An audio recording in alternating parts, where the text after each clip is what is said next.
You don't have to be a genius to work out people are made up of good and evil.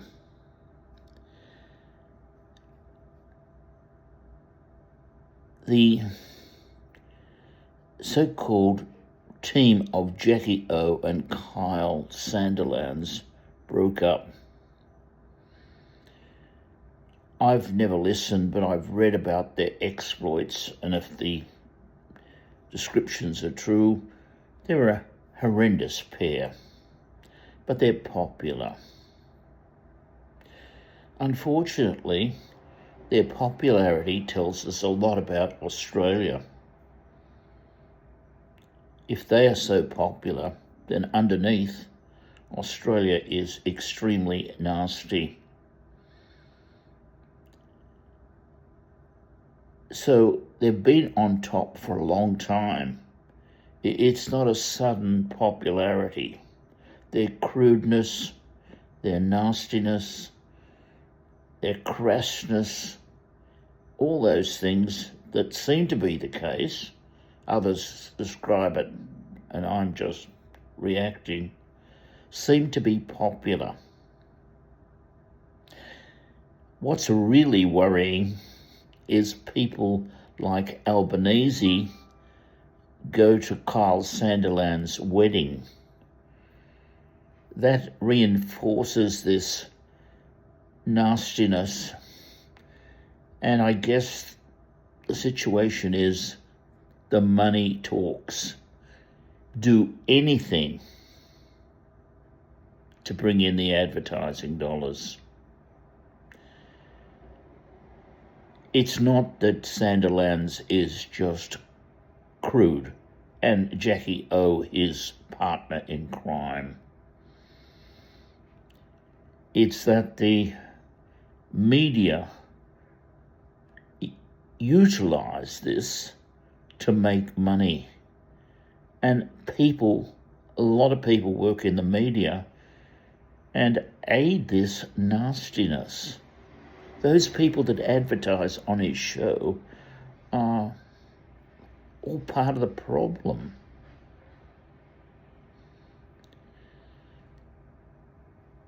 Now, way back when I was very young, a teenager, radio was carefully controlled, probably too much, and Sandilands' behaviour is a reaction against too much control.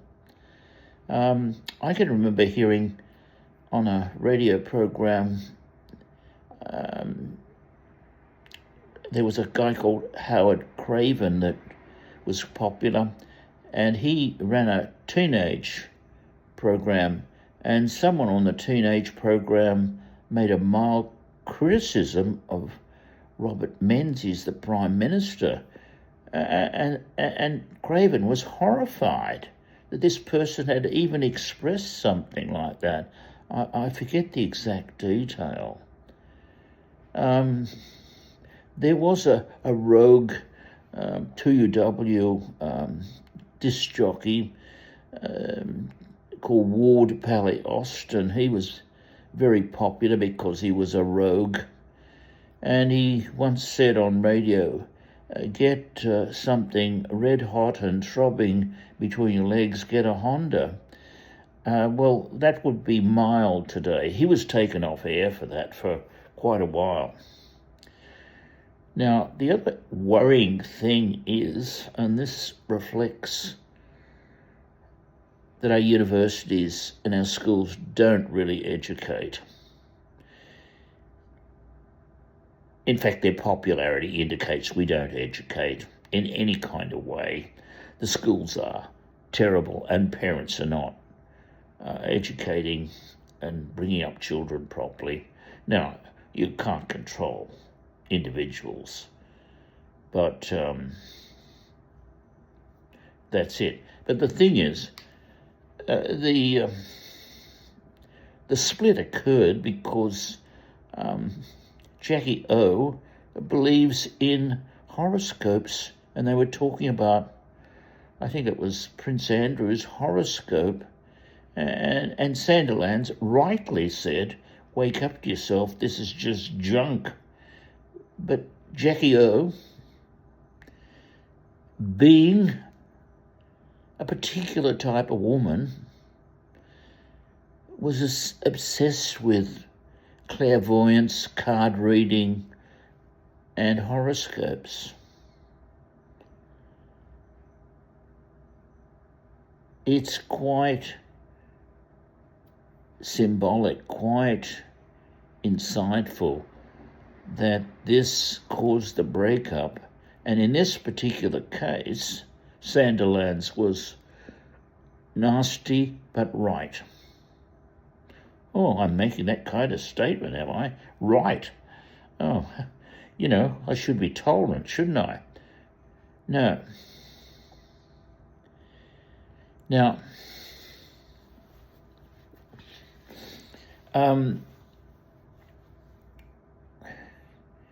that's very telling. So, this is not good. Now, when radio is just as crude as barroom talk in the worst kind of, let's say, pub in Sydney, that's not good. Now, we've gone down a long way. If you look at clips of the 1930s and you have clips of your grandparents or great-grandparents, you'd see there was an elegance in dress. And I'm 80 now, but I was still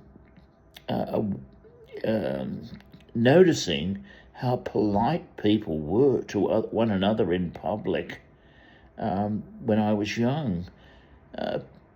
People were called Mr. and Mrs. You didn't call the teacher by his first name. The teacher always had a coat and a tie when I was very young. These were seen as showing good dress and respect and status. These days, the teachers wear track pants and T-shirts, and that was a big move away from this more formal approach. Now, the elegant, more formal, restrained, good manners didn't stop the world wars occurring. So that's worth noting. Everyone dressing like a worker or a sportsman or a training gym, gym training clothes, I don't think that's a great idea. And so this casualness, this let it all hang out, came into radio. And Sandilands is the end of this approach. You can hardly become more crude, less formal, less respectful than someone like Sandilands. And to sum up, it tells you where Australia is, especially when a Prime Minister goes to his wedding. But Jackie O went along with it. She didn't have to. She wanted the money. They're getting paid $10 million each a year, and they've signed a contract which will now probably not operate for one reason or another, that was going to go for 10 years. Why would you listen to the show if you were over 16 and you had any kind of brain? Now, a person that broke the rules also, who has now passed away, was a guy called Clive Robertson. But it was a very different kind of rule breaking. He was clever. and he was a bit nasty at times, but the nastiness was somehow more genuine, although both Sandilands and Jackie O and Clive Robertson capitalised on hypocrisy in society. They wanted a directness, an honesty, but in fact, Sandilands went so far the other way that he was also not genuine. So here's the other thing. Some people think women only have different bodies, but in every other way they are the same. That's kind of the current attitude. Not everyone believes that, but that's the official attitude. So we shouldn't feel sorry for Jackie O if that's the mainstream attitude. She's just like Clive and must bear the blame. She's not a poor damsel that's exploited. But where she shows this is not true is this obsession, which she apparently has, with horoscopes, which just don't stand up to science. So people say she's smart. She's ignorant if she believes in horoscopes. That's it. It's like believing in fairies and leprechauns. And here's the story from my personal angle. My mother used to read horoscopes, but she didn't take them seriously. And the reason she didn't take them seriously is that she worked for a publishing firm, and the person that wrote the horoscopes couldn't write them 1 week. And the boss asked her to write the horoscope. And so she listened to conversations in the canteen and she wrote the horoscope. And people read the horoscope, even within the company, and they said, this is so true. Oh, well, my mother just made things up and used common gossip to write the horoscope. But people were convinced most of the things in the horoscope were very accurate. It's possible, and I've done this with a class, to write a reference for everyone, the same reference, the same character reference, and I did that. I put the same reference in an envelope for everyone in a psychology class, and 99% of people said it was extremely accurate. What kind of things did it say? It said, look, sometimes you feel you should do the right thing, but you don't always do it. That applies to everyone. So these statements were of that nature. And people were amazed how accurate they were. Well, they weren't. They were vague. Anyhow,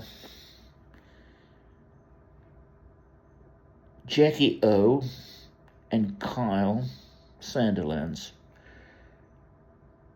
are really representative of our society. And in some ways, Jackie O is worse than Kyle because she went along with it for the money. Thank you.